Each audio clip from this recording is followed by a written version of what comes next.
Bapak Ibu yang dikasih Tuhan, firman Tuhan pada sore hari ini Tuhan taruh di hati saya tentang ibadah.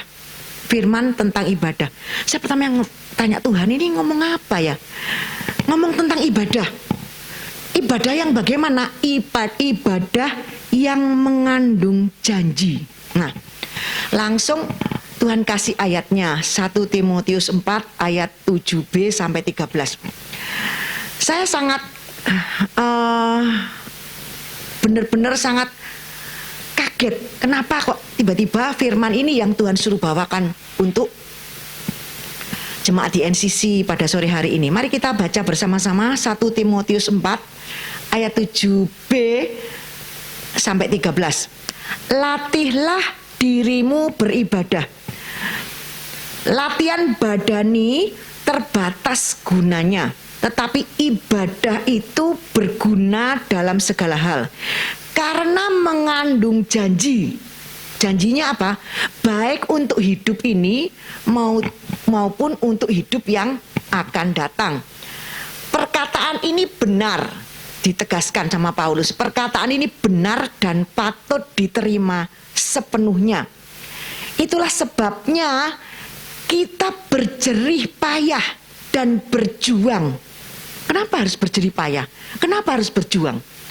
Karena kita menaruh pengharapan kita kepada Elohim yang hidup, juru selamat semua manusia, terutama mereka yang percaya. 13.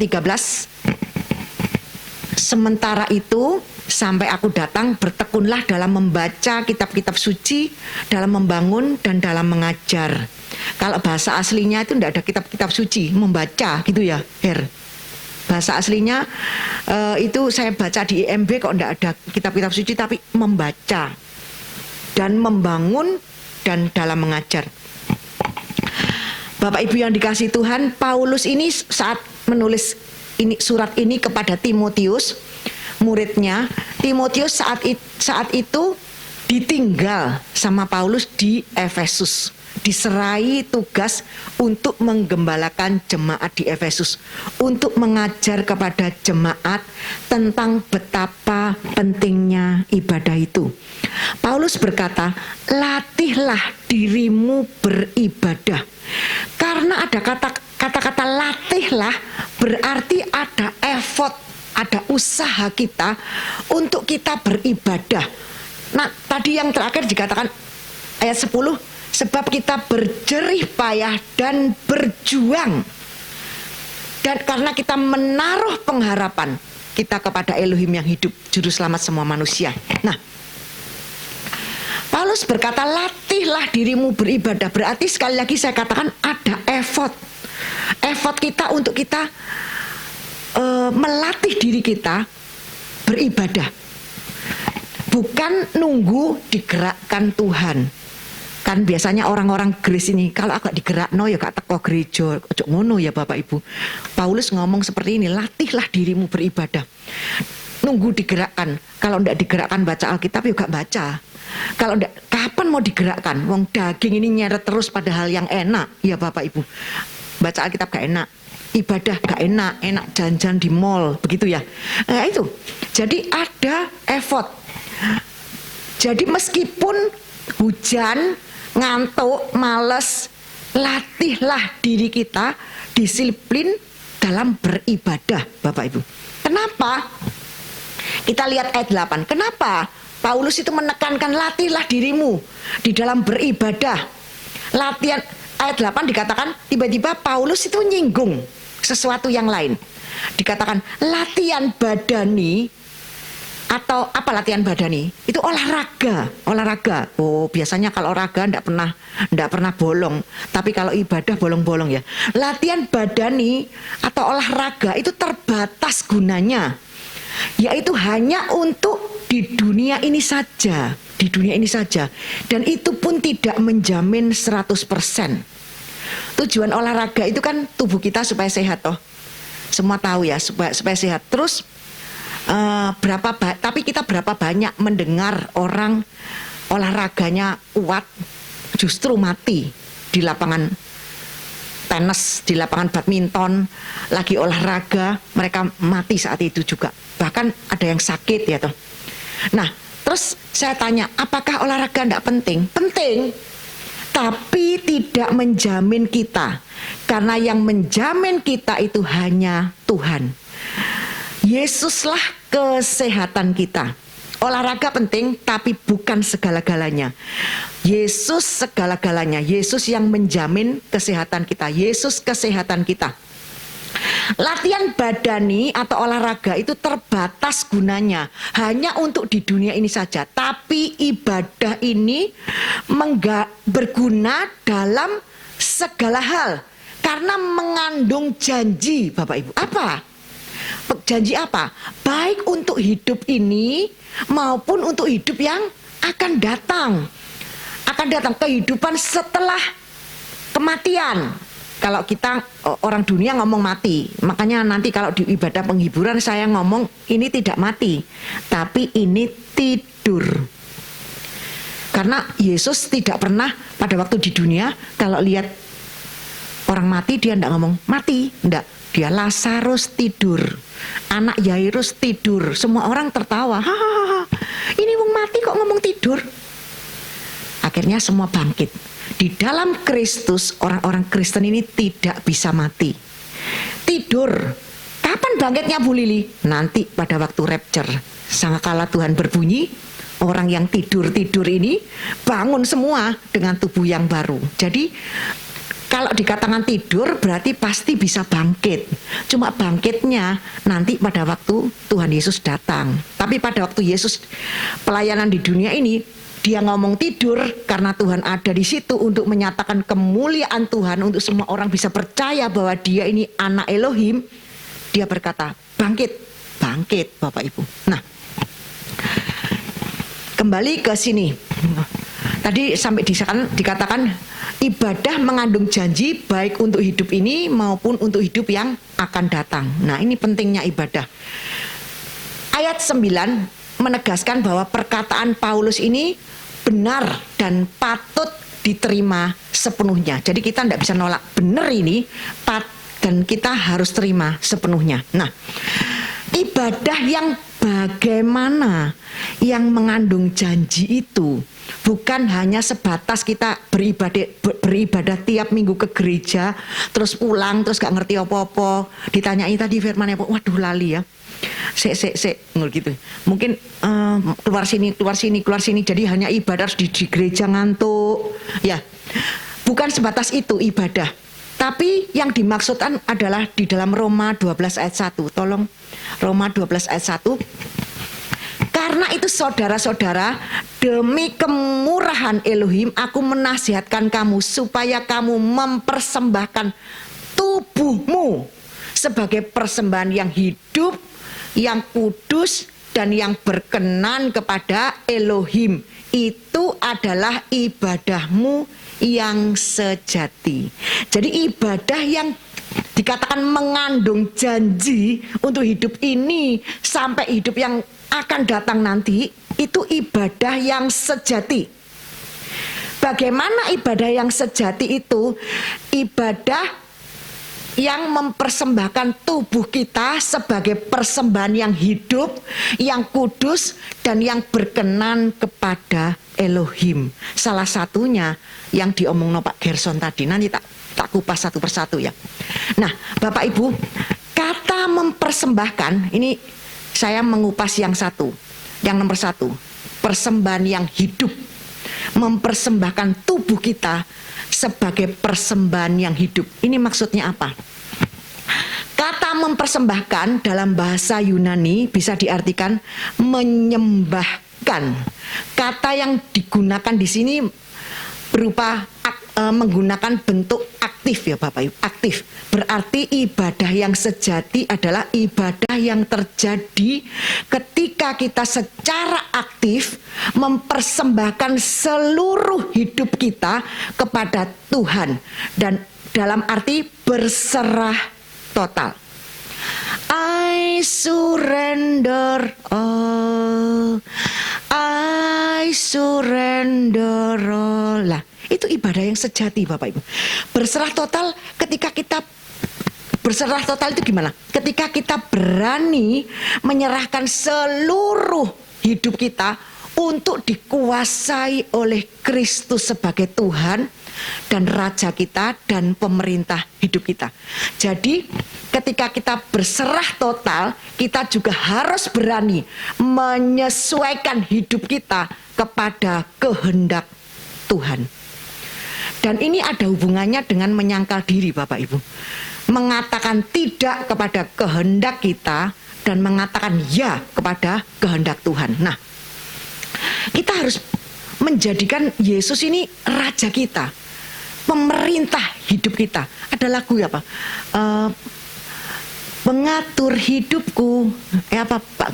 Kelas segalanya di dalam hidupku, Engkau Yesus Tuhan dan Rajaku selama-lamanya. Apa itu? Lagunya lupa, pokoknya Yesus itu pengatur hidup kita, bukan kita ngatur diri kita sendiri. Ini yang penting ya Bapak Ibu. Dan ini Tuhan sudah memberikan contohnya. Tuhan tuh ngasih contoh ini. Ketika dia berdoa di Taman Getsemani, dia ini sudah menjadi teladan bagi kita untuk kita juga bisa berserah total kepada Bapa.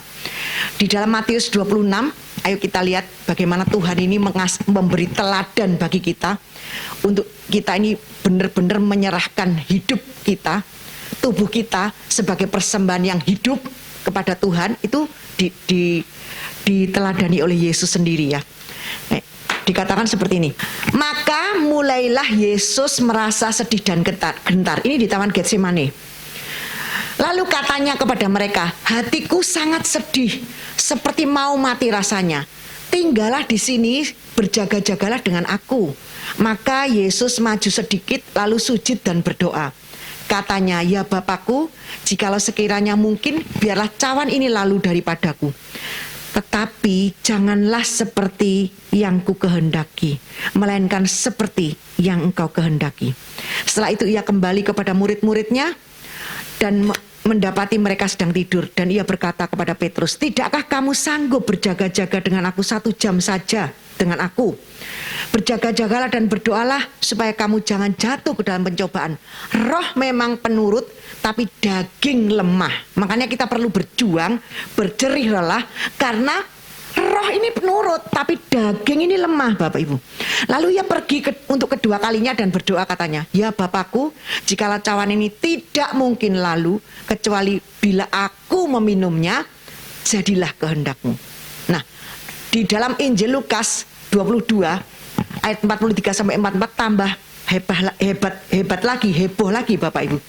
Dijelaskan lebih jelas lagi, saking takut dan gentarnya Yesus sampai keringatnya ini menjadi titik-titik darah.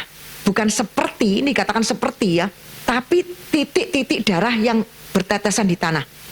Nanti kalau kita ke Israel, nanti kita bisa lihat ada batu. Ya aku enggak ngerti itu asli apa enggak ya. Itu ada di Taman Getsemani itu ada batu tempat Yesus berdoa itu. Pada waktu itu temanku, aku punya teman Siana yang datang ke sini dengan itu ya, dengan suaminya yang botak itu ya. Dia itu di sana itu dia waktu berdoa di Taman Getsemani ini dia bisa keluarkan juga keringat darah. Aku sampai kaget Bapak Ibu. Dia doa sungguh-sungguh, tiba-tiba keringatnya netes kayak darah, bertetesan seperti darah. Saya bilang, ih, dia tunjukkan kepada saya. Nanti kalau orangnya datang kita bisa tanya ya. Sekarang dia jarang ke sini. Nah, dikatakan bertetesan di tanah karena waktu itu Yesus sedang melakukan kehendak Bapa, di mana ia menjadi manusia 100% untuk menebus dosa manusia di seluruh dunia, dan dia merasa gentar, ketakutan, stres Bapak Ibu. Karena dia waktu itu manusia 100%. Dia harus menanggung dosa seluruh dunia. Dia menjadi dosa. Itulah yang membuat dia ini gentar banget Bapak Ibu. Nah, kita baca 22:43. Maka seorang malaikat dari langit menampakkan diri kepadanya untuk memberi kekuatan kepada Yesus, kepadanya. Nah, kalau dulu Yesus pakai malaikat, Tuhan Elohim Bapa ngirim malaikatnya untuk memberi kekuatan kepada Yesus. Sekarang kita di dunia ini, Yesus mengirim Roh Kudusnya untuk menguatkan kita. Menguatkan kita dalam melakukan kehendak Bapa, melawan daging kita, melawan kehendak kita. Karena dikatakan roh penurut, daging itu lemah. Dan ayat 44, Yesus sangat ketakutan dan makin bersungguh-sungguh berdoa. Peluhnya menjadi seperti titik-titik darah yang bertetesan di tanah. Bukan seperti, memang titik-titik darah yang bertetesan di tanah. Nah, Paulus yang menulis kitab di Roma ini juga meneladani sikapnya Yesus ini dengan menyerahkan secara total hidupnya kepada Kristus, sehingga Paulus bisa berkata di Filipi 1 ayat 21, karena bagiku hidup adalah Kristus dan mati adalah suatu keuntungan. Ini yang Paulus katakan karena dia sudah benar-benar menyerahkan hidupnya secara total kepada Tuhan, Bapak Ibu. Paulus berani mematikan kehendaknya yang berlawanan dengan kehendak Tuhan. Kita lihat 2 Korintus 7, 12 ayat 7 sampai 10. Dan supaya aku jangan meninggikan diri. Ini kan ceritanya Paulus ini dapat penglihatan, dia dibawa ke surga yang tingkat yang ketiga. Dia lihat di sana pujian yang luar, kata-kata yang tidak bisa diucapkan dengan kata-kata manusia. Dia lihat suasana surga. Nah, supaya supaya aku jangan meninggikan diri karena pernyataan-pernyataan yang luar biasa itu, maka aku diberi suatu duri dalam dagingku, yaitu seorang utusan iblis untuk mengocoh aku, supaya aku jangan meninggikan diri, supaya Paulus jangan sombong dengan penglihatan-penglihatan itu. Tuhan kasih duri di dalam daging. Nah, duri di dalam daging ini berupa apa? Kita semua nggak tahu, Bapak Ibu.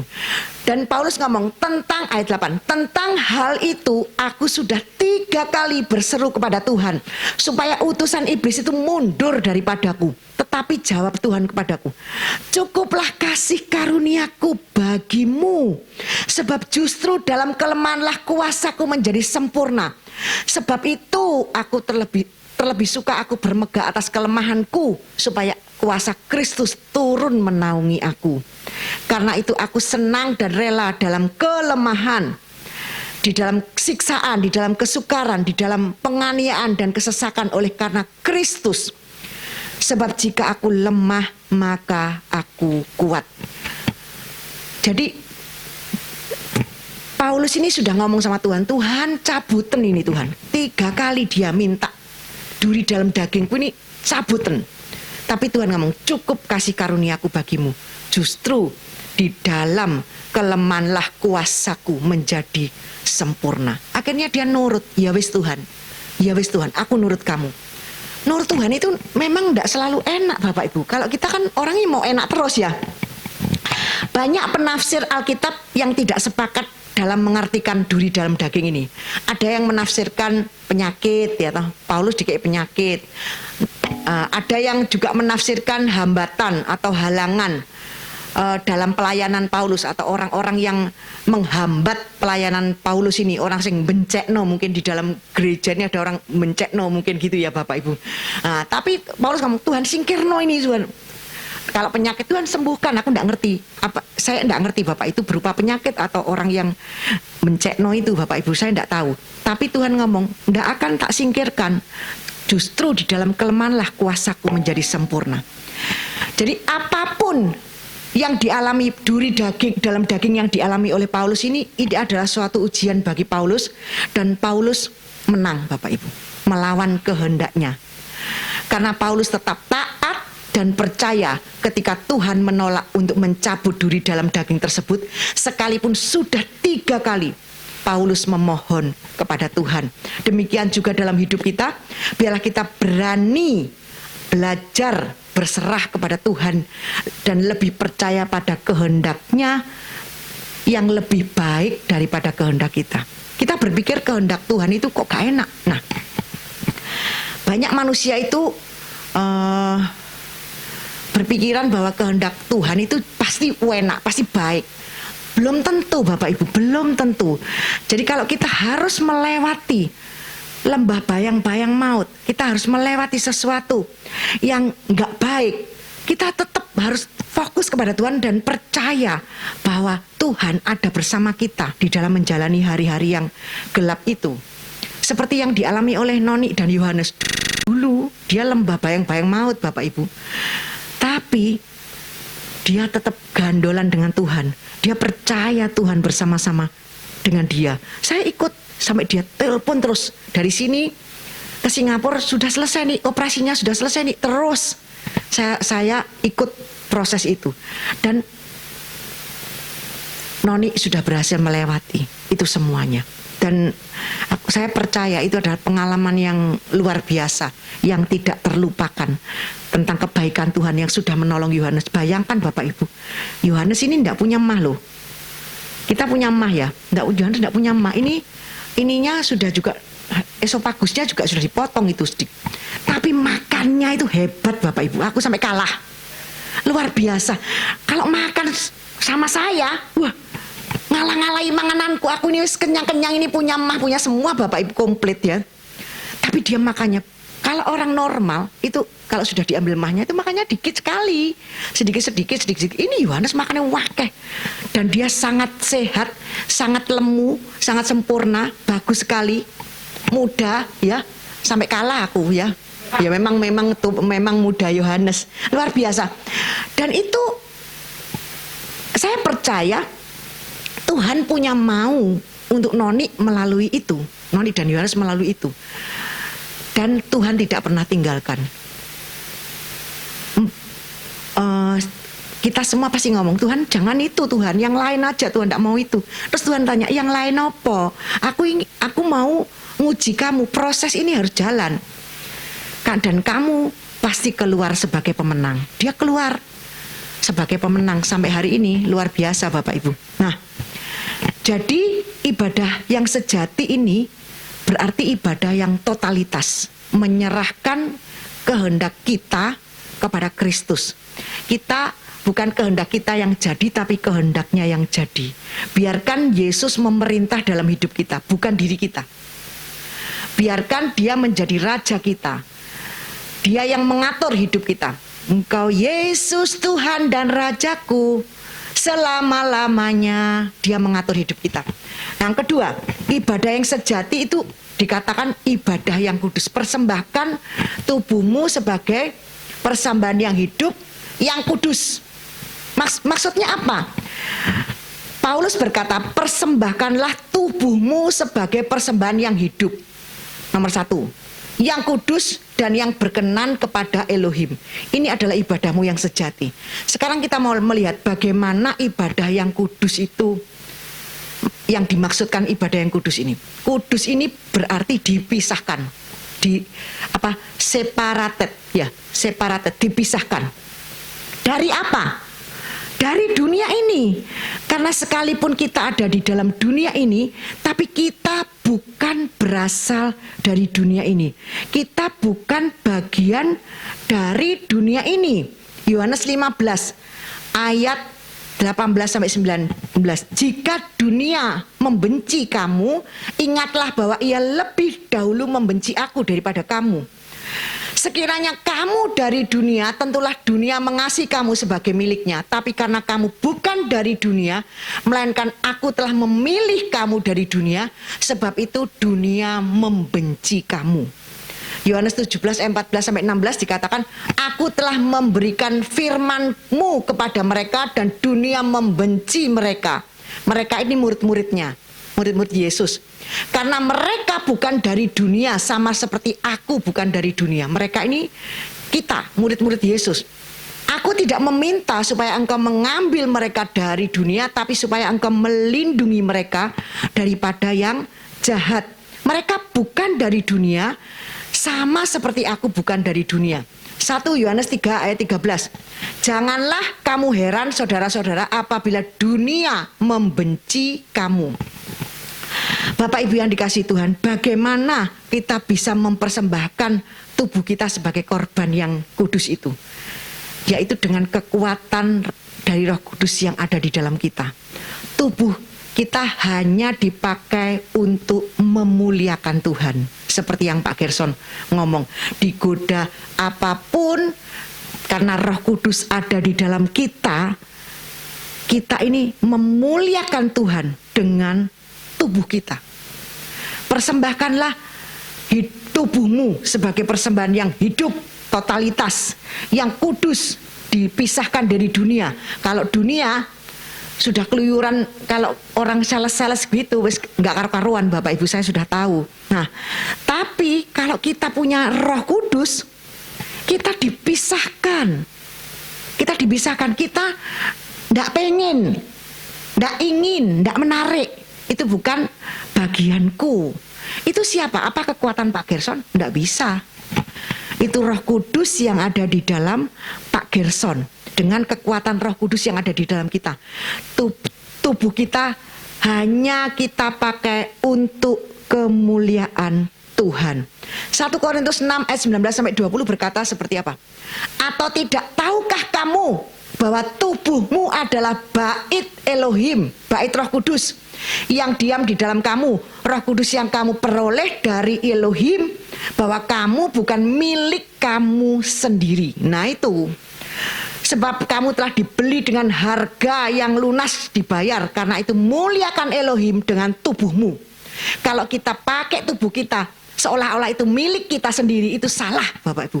Karena dikatakan bait Roh Kudus yang diam di dalam kamu, tubuhmu adalah bait Roh Kudus yang di mana Roh Kudus diam di dalam kita. Roh Kudus yang kamu peroleh dari Elohim, dan bahwa kamu bukan milik kamu sendiri. Jadi harus izin Tuhan. Hidupku bukannya aku lagi, tapi Yesus dalamku. Hidupku bukannya aku lagi, tapi Yesus dalamku. Betul ya? Yesus hidup dalamku. Hidupku bukannya aku lagi, tapi Yesus dalamku. Nah, kalau kita sadar Yesus ada di dalam kita, kita tahu kita ini bait Roh Kudus dan kita bukan milik kita lagi. Loh, kok lancang-lancang mau pakai tubuh kita dengan hal-hal yang tidak kudus ya? Jangan, kita harus senantiasa sadar ini ibadah yang sejati. Persembahkan hidup kita sebagai persembahan yang, tubuh kita sebagai persembahan yang hidup, kudus, dipisahkan, dan yang berkenan kepada Tuhan. Nah, Bapak Ibu, melalui 2 ayat ini kita mendapat gambaran yang lebih jelas bahwa tubuh adalah bait Roh Kudus ya, tahu ya, sehingga kita memuliakan Tuhan melalui tubuh kita.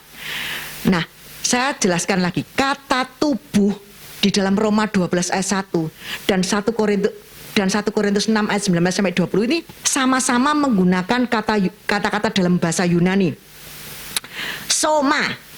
Jadi karena Roh Kudus yang telah menguduskan tubuh kita, maka kita ini harus mempersembahkan tubuh kita ini sebagai kurban yang kudus bagi Tuhan dan berbeda bagi dunia. Jadi kita ini harus berbeda dengan dunia. Dunia, saya percaya kayak Claresta ini kan dia ini hidup di entertain ya. Ya, wah, entertain tuh nggak bagus Bapak Ibu.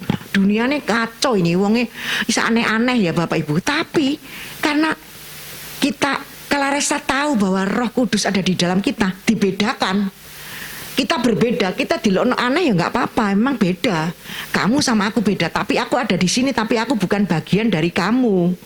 Nah itu harus mancep di sini supaya kita ndak ikut-ikut dunia ya Bapak Ibu. Kita sudah dibedakan. Nah, yang terakhir ketiga ini ya, ibadah yang sejati. Saya ini pakai masker ini terus terang ya Bapak Ibu, mengges. Ini N95 ya, N95. Terus aduh,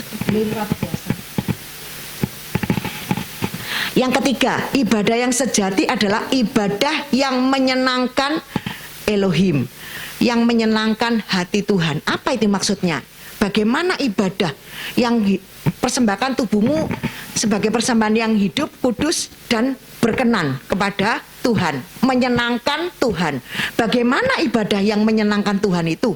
Apa kita, Tuhan dengan sungguh-sungguh itu yang menyenangkan Tuhan? Iya, itu betul, kita sungguh-sungguh menyembah Tuhan itu menyenangkan Tuhan. Tapi maksud yang di sini lebih dalam lagi. Ibadah yang menyenangkan Tuhan adalah ketika ibadah itu dilakukan baik di gereja, dimanapun kita berada di dalam kehidupan sehari-hari, bukan untuk memuliakan manusia, bukan untuk memuliakan pendeta, bukan memuliakan diri sendiri, tapi memuliakan Tuhan atau God Center Worship.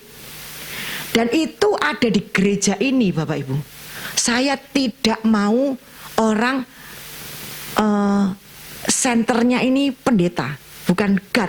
Jadi pendeta center worship itu banyak gereja sekarang. Jadi wah kejar-kejar ini pendeta itu, dikejar-kejar, tidak mau saya, Pak. Ibadah yang berpusat kepada Kristus itulah yang menyenangkan Tuhan, bukan berpusat pada manusia. Nah ini ibadah yang betul, itu ibadah yang menyenangkan Tuhan, yang berpusat pada manusia, berpusat pada Tuhan, bukan berpusat pada manusia. God Center Worship. Nah, ibadah yang berpusat pada Kristus tidak mencari keuntungan sendiri.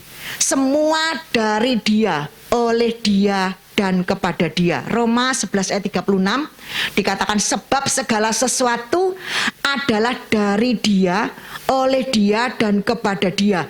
Bagi Dialah kemuliaan sampai selama-lamanya.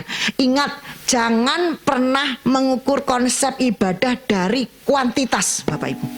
Kuantitas. Ada saya punya teman Bapak Ibu. Kalau ke gereja itu carinya yang penuh, gerejanya rame, ya toh. Terus mari gitu dia di situ. Terus saya tanya, kamu nyaman ya di situ? Ya, rame li, gerejanya gede, rame, penuh, full jemaatnya. Ya. Terus saya tanya, pengajarannya apa? Ya nggak ngerti, pokoknya dia datang ya toh. Nah itu yang salah Bapak. Jangan pernah mengukur konsep ibadah dari kuantitasnya, tetapi kualitas pelayanannya. Apakah God Center atau Man Center, Bapak Ibu? Tuhan yang harus dimuliakan, yang paling dimuliakan, bukan manusia. Ibadah yang memuliakan Tuhan adalah ibadah yang menikmati Tuhan dan menikmati pribadinya. Pribadinya, firman-Nya, kita bisa nikmati, Bapak Ibu. Sehingga kita bisa berkata seperti Paulus, hidup adalah Kristus, mati suatu keuntungan. Karena kita menikmati Kristus, menikmati pribadinya, menikmati firman-Nya, sehingga kita bisa nyanyi seperti tadi saya. Lebih baik satu hari di pelataran-Mu daripada 1000 hari di tempat lain. Tapi kalau gereja ndak, senternya bukan Tuhan, bukan God Center, ndak gitu Bapak Ibu. Mereka ke gereja, mereka pelayanan, itu senternya diri sendiri.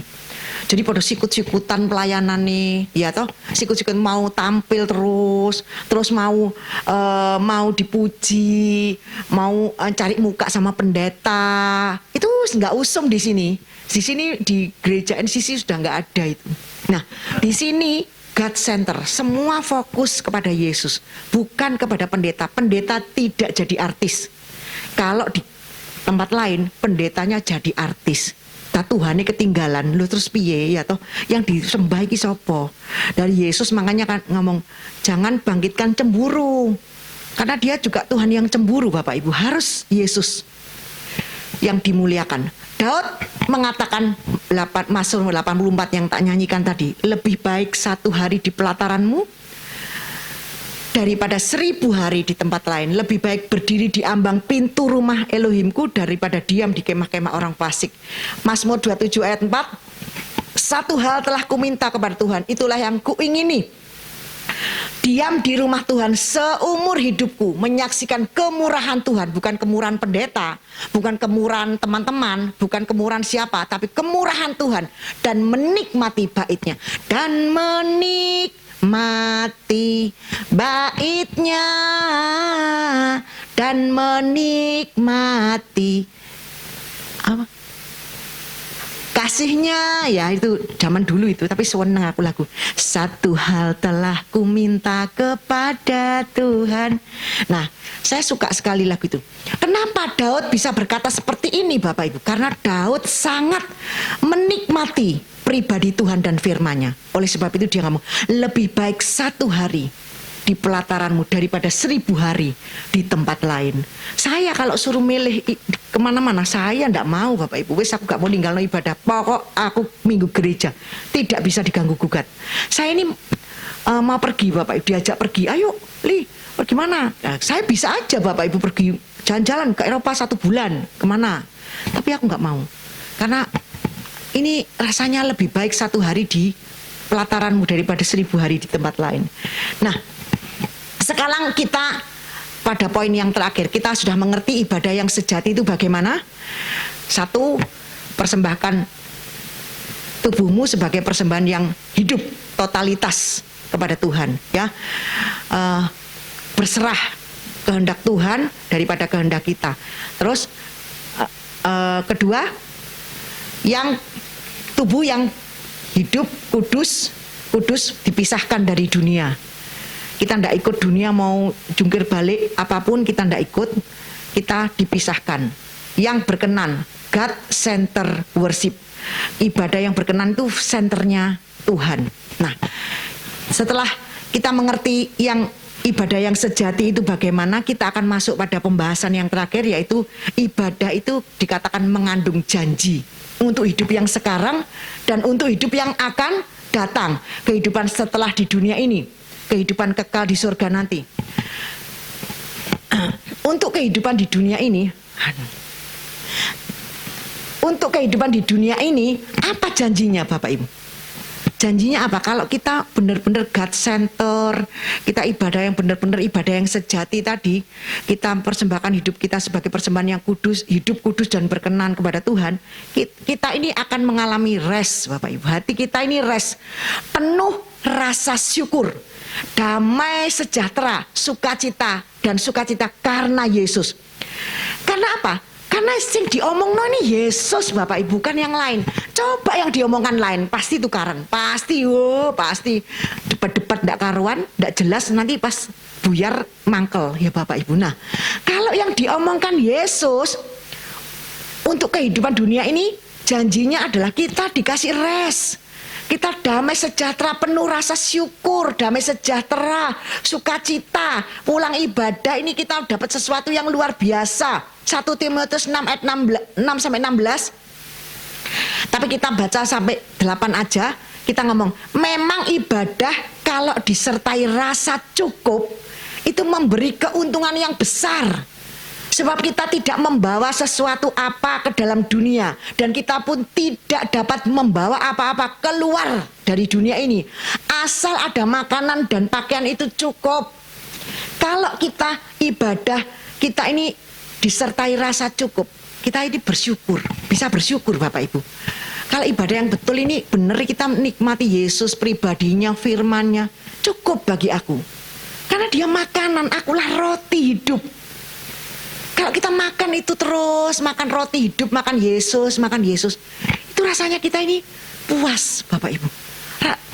Tapi kalau kita coba Bapak Ibu, kalau kita tidak makan Yesus, terus kita makan dunia terus, keadaan seperti ini kita stres, waduh, nanti duit hilang, nanti rugi, nanti semua, aduh bisa stres semuanya Bapak Ibu, nggak damai sejahtera.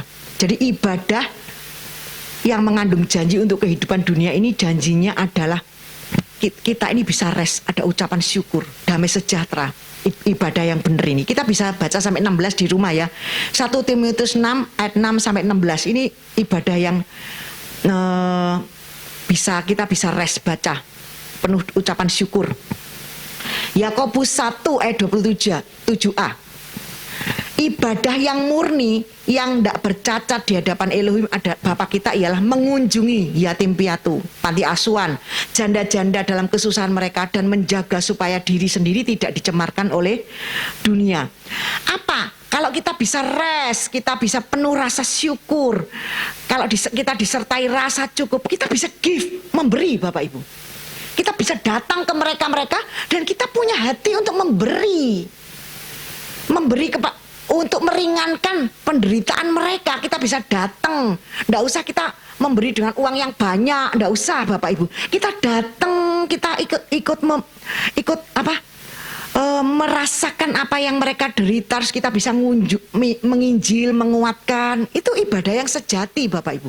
Kita bisa ikut merasakan bagaimana susahnya jadi anak yatim piatu, seandainya kita ke panti jompo, kemana-mana. Nah, itu ibadah yang sejati.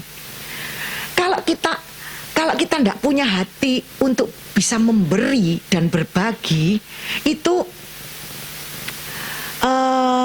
orang itu belum mengalami belum bisa menikmati janji Tuhan tentang ibadah yang mengandung janji itu, mengandung janji untuk hidup saat ini. Kita bisa rasa syukur, mengucap, bisa damai. Kita akhirnya bisa kasih Bapak Ibu, bisa memberi. Kalau kita tidak punya rasa syukur, tidak ada damai sejahtera, tidak bisa rest hati kita tidak akan bisa memberi.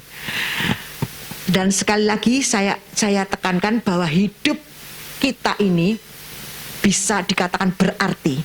Jadikan hidupku berarti ya Tuhan, kalau kita bisa berarti bagi orang lain. Bisa berbagi, bisa meringankan penderitaan mereka. Kita berbagi dengan orang lain, maka hidup kita ini bisa berarti. Tapi kalau kita tidak bisa berarti bagi orang lain, tidak bisa dikatakan bahwa hidup kita ini berarti Bapak Ibu. Jadi hidup kita ini bisa berarti kalau kita bisa berarti bagi orang lain.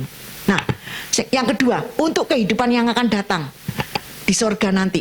Matius 6 ayat 19-21, ini yang terakhir. Janganlah kamu mengumpulkan harta di bumi. Di bumi ngengat dan karat merusakkannya dan mencuri, membongkar serta mencurinya. Tetapi kumpulkanlah bagimu harta di sorga. Di sorga ngengat dan karat tidak merusakkannya dan pencuri tidak membongkarnya serta mencurinya. Karena di mana hartamu berada, di situ hatimu berada. Sekarang melalui ayat ini kita jadi ngerti, oh ternyata di sorga itu ada harta Bapak Ibu. Bukan di dunia saja, dan ada harta. Dan bagaimana cara kita mengumpulkan harta di sana? Dikatakan di mana ngengat dan karat tidak merusakkannya. Caranya apa? Bagaimana? Ibadah. Salah satunya adalah ibadah yang sejati ini. Mempersembahkan hidup kita, tubuh kita sebagai persembahan yang hidup, kudus dan berkenan kepada Tuhan. Dan apa? Perbuatan kita. Jangan orang Grace, jangan anti perbuatan. Perbuatan kita, ini ada ayatnya ini. Semuanya ada perbuatan, tidak cuma ibadah-ibadah, ada perbuatan nih. Kalau kamu memberi, itu juga mengumpulkan harta di sana Bapak Ibu. Jok pelit-pelit. Kalau pelit, orang kikir tidak masuk dalam kerajaan surga. Ada ayatnya Bapak Ibu. Nah, Wahyu 14 ayat 13 berkata, dan aku, Yohanes, mendengar suara dari surga berkata, berbahagialah orang-orang mati yang mati dalam Tuhan sejak sekarang ini, termasuk Pak Agus, semua yang sudah mati, yang sudah tidur ya, yang sudah tidur, Edi, Pak Hermanto, Pak Minto ya. Nah, itu dikatakan berbahagialah, sungguh kata Roh, supaya mereka boleh beristirahat dari jerih lelah mereka, karena segala perbuatan mereka menyertai mereka. Jadi ada perbuatan. Ini tak baca di Alkitab yang lain-lain, perbuatan terus. Jadi jangan benci perbuatan. Grace itu harus ada perbuatan. Nah, 2 Korintus 5 ayat 10. Sebab kita semua harus menghadap tahta pengadilan Kristus, supaya setiap orang memperoleh apa yang patut diterimanya sesuai dengan yang dilakukannya dalam hidup ini, baik ataupun jahat. Jadi harta di sorga itu dikumpulkan dari ibadah yang sejati tadi dan perbuatan baik kita. Perbuatan baik saja tanpa Yesus tidak membawa kita ke surga. Seperti orang-orang yang lain yang tidak kenal Yesus, itu mengandalkan amal tok kalau Yesus gak masuk surga. Terus terang ya.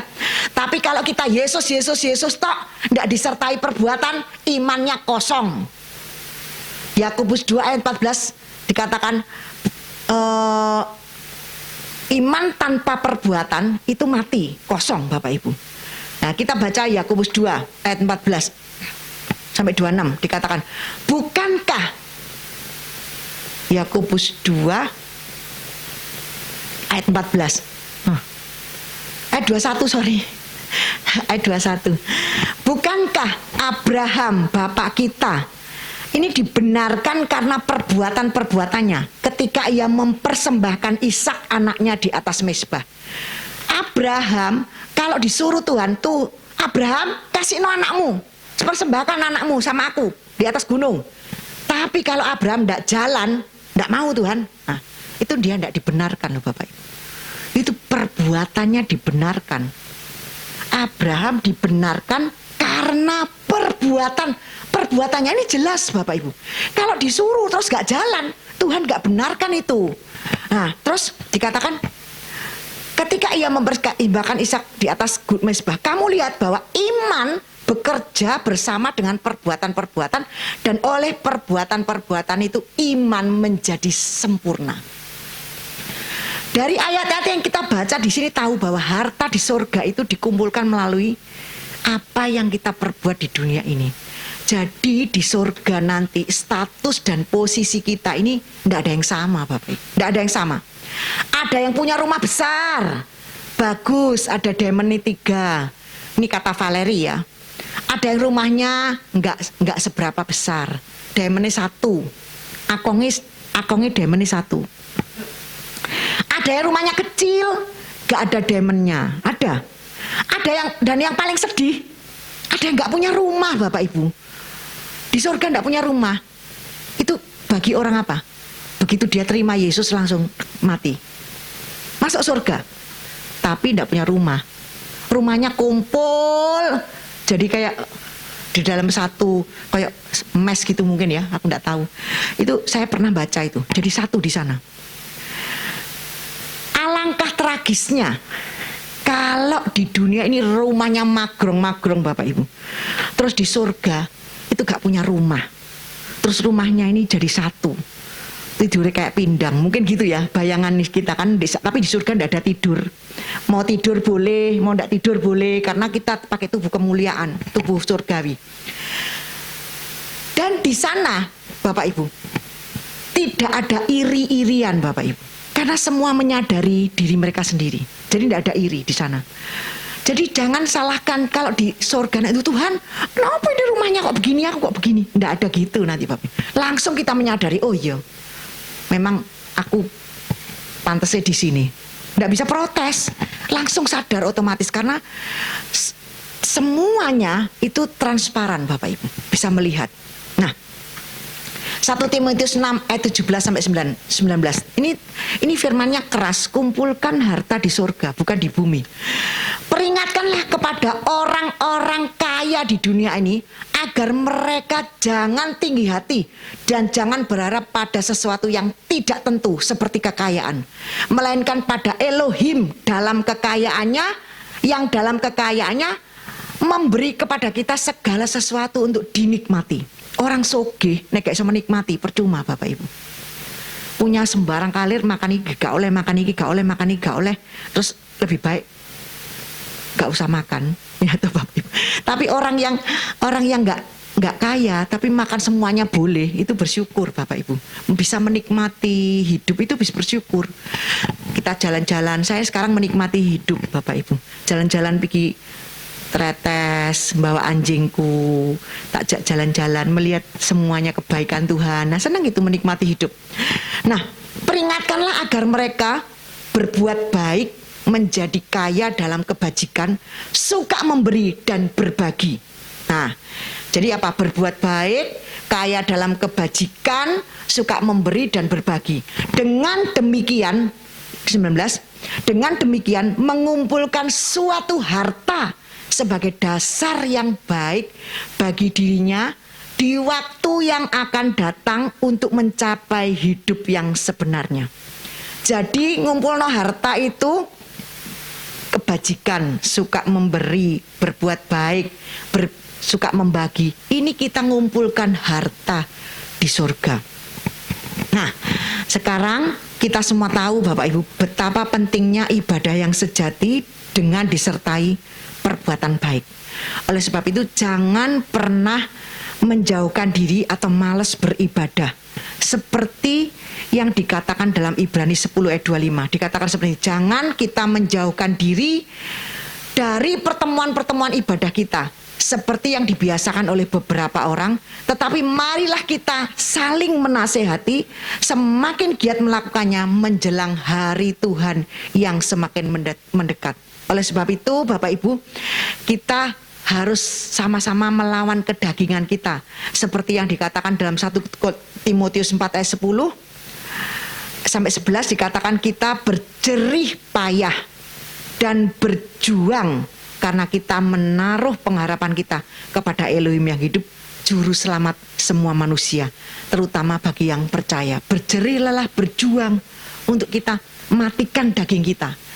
Ku telah mati dan tinggalkan cara hidupku yang lama. Itu luar biasa Bapak Ibu. Luar biasa itu, lagu ini memang benar Bapak Ibu. Itu sebabnya dikatakan Paulus ngomong, beritakan dan ajarkan semuanya itu. Ini pesan Paulus tentang ibadah. Beritakan dan ajarkan semua itu. Bapak Ibu yang dikasih Tuhan, biarlah firman Tuhan pada malam hari ini membuka pikiran dan hati kita semua, sehingga kita semakin giat beribadah menjelang hari Tuhan yang semakin mendekat. Dan kita semua harus tahu bahwa jerih payah di dalam melayani Tuhan itu tidak pernah sia-sia. Ada upah dan reward yang menanti kita di dunia sampai di surga. Amin.